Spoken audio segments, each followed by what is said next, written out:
Dans mon contrat d'assurance, il y a un paragraphe qui a son importance, c'est la ligne protection juridique. Alors on pourrait croire que ça protège de tout, eh ben non. Il y a par exemple beaucoup de contrats qui ne garantissent pas les litiges liés aux droits des personnes, c'est-à-dire les régimes matrimoniaux, les successions et les divorces. Beaucoup de clients viennent en disant « je veux divorcer, j'ai un contrat de protection juridique », mais on s'aperçoit en regardant le contrat que le contrat ne garantit pas les litiges liés au divorce. Donc là, le contrat ne pourra pas être mis en œuvre.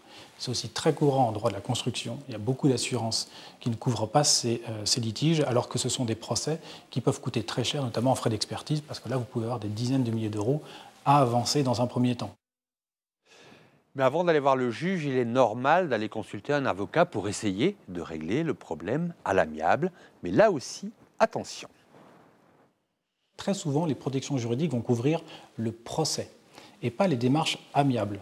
Donc parfois, vous allez pouvoir aller consulter un avocat pour une démarche amiable, adresser un courrier recommandé à votre adversaire.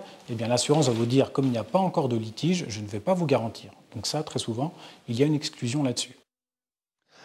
Alors bien sûr, faire très attention à ne s'assurer que pour l'indispensable.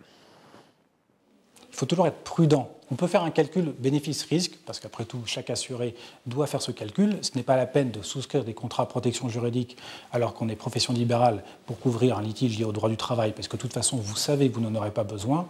Par contre, tout ce qui est lié au litige droit de la famille, tout à chacun peut être soumis à ce problème. Donc effectivement, c'est gênant de souscrire des contrats qui ne couvrent pas ce type de litige.